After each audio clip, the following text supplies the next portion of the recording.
I never imagined a night like this could exist outside the worst corners of my mind.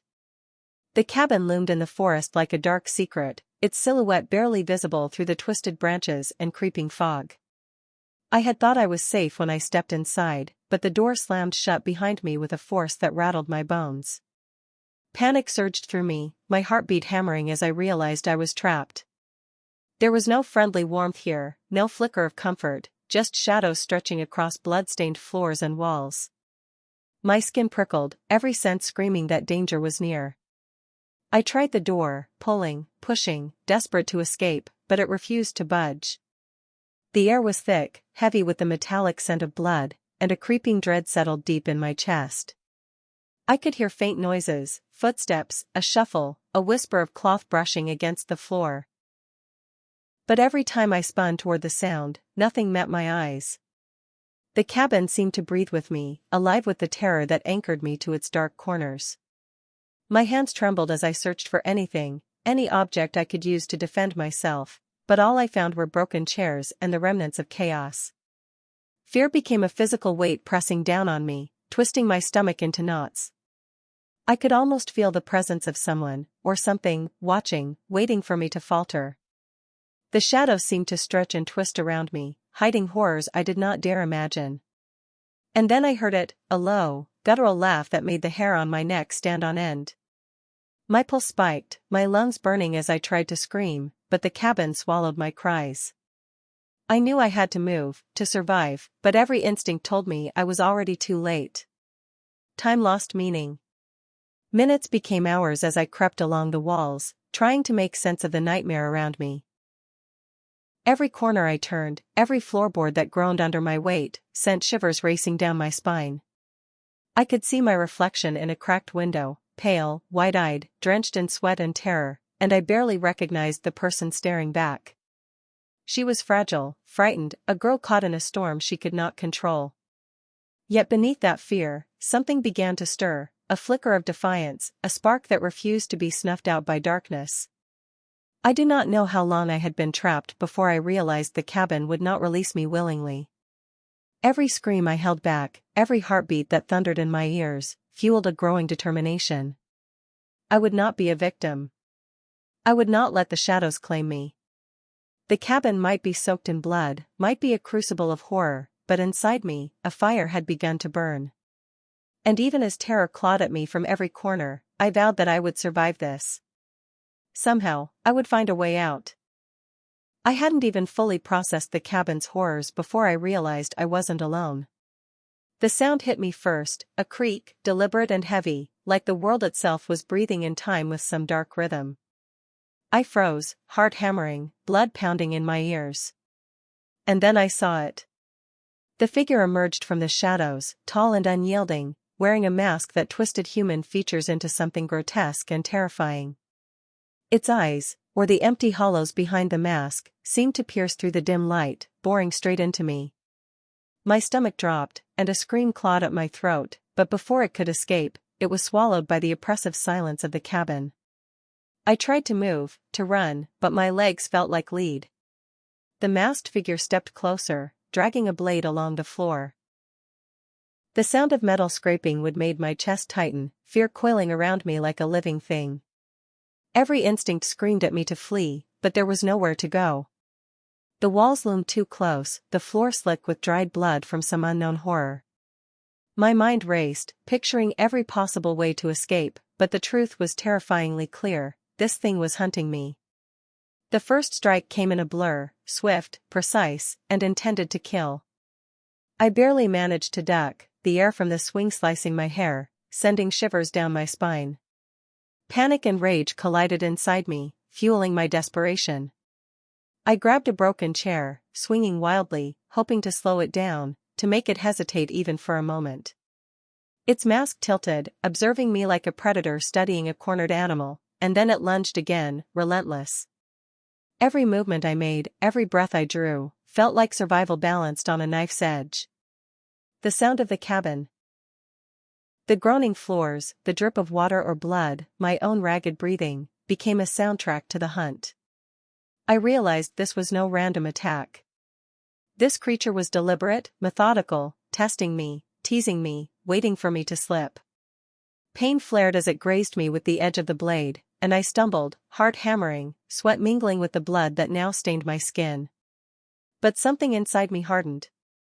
Terror alone would not save me, I had to fight back.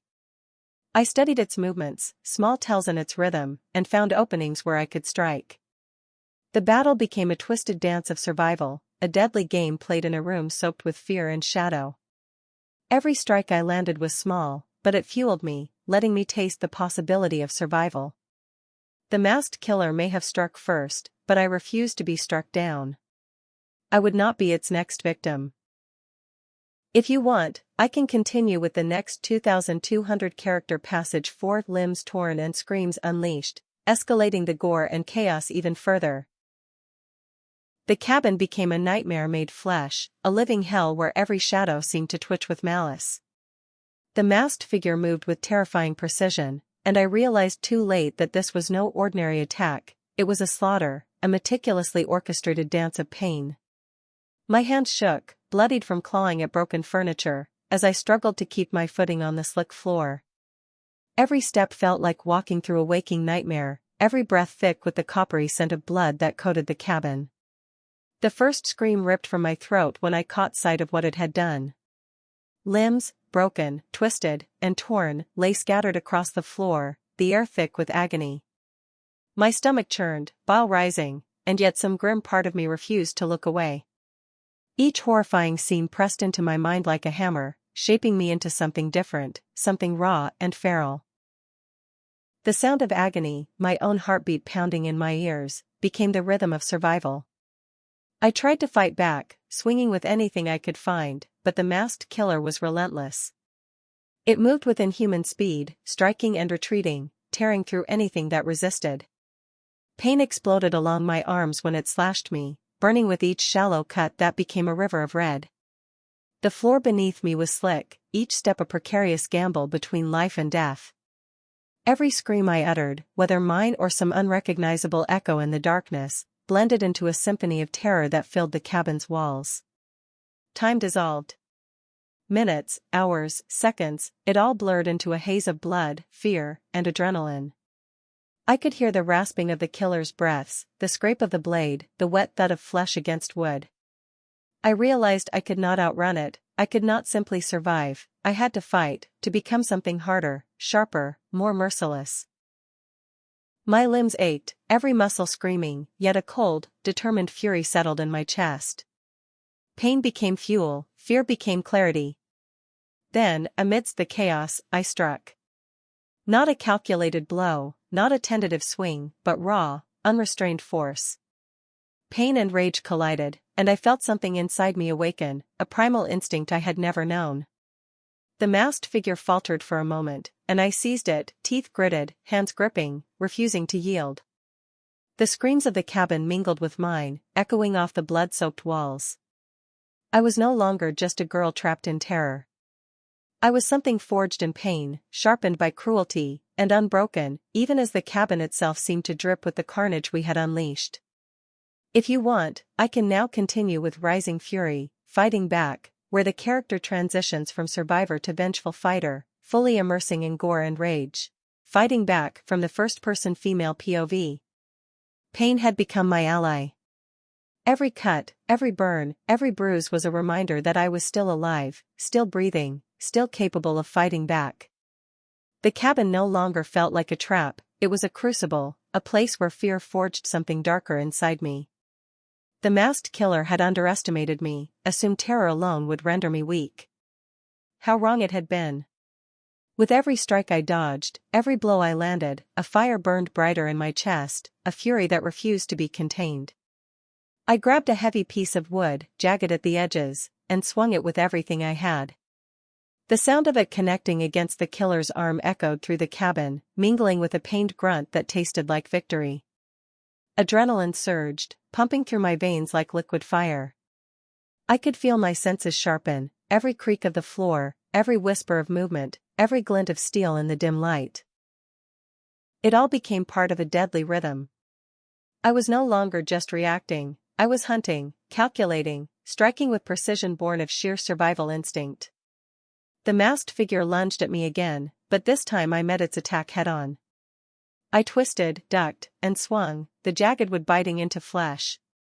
It screamed, or at least the hollow sound from behind the mask was close enough, and for a moment, the balance of power shifted. Rage fueled me, wild and unrelenting. I could feel my muscles trembling, my chest heaving, but nothing could stop the torrent of fury that had overtaken me. Every scar, every drop of blood shed, was a fuel to the storm now raging inside me. I no longer feared pain, I welcomed it. It sharpened me, made me faster, stronger, deadlier.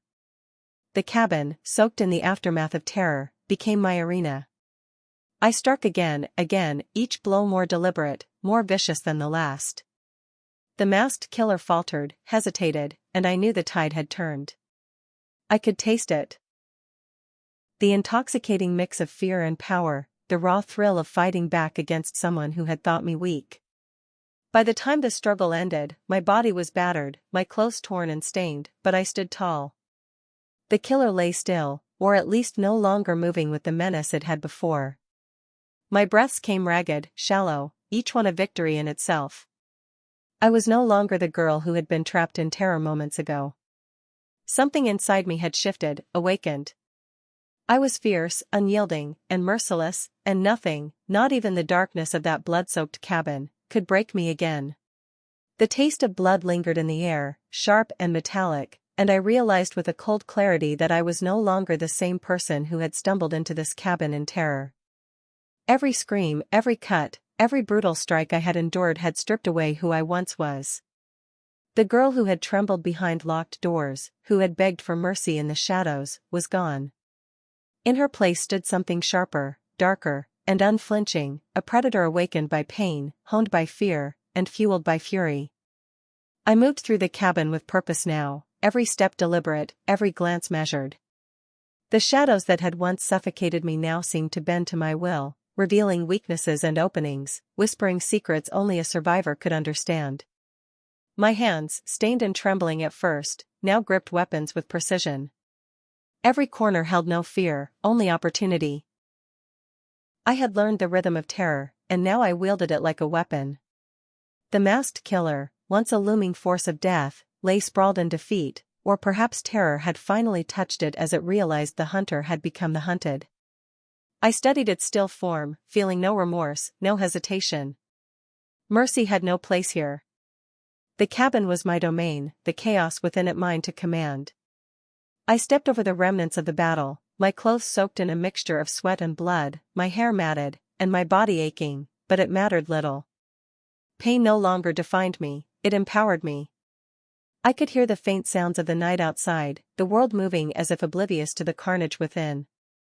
And yet, inside these walls, I had rewritten the rules. The predator I had become did not flinch at gore or at screams, it thrived in them. My mind sharpened, each thought a calculated strike, each breath a measure of control. The terror that had once threatened to consume me now bowed before me, a tool I could wield, a force I could command. I paused at the cabin's threshold, looking back at the destruction I had left behind. For the first time I understood that survival was only the beginning. I had transformed, not by choice but by necessity, into a merciless force. The girl I had been was buried beneath the blood, beneath the screams, beneath the rage that now defined me. What emerged was stronger, unbreakable, and unrelenting, a predator shaped by pain, a hunter reborn from horror, and a force that would not be denied. Tonight, I was no longer prey. I was the apex.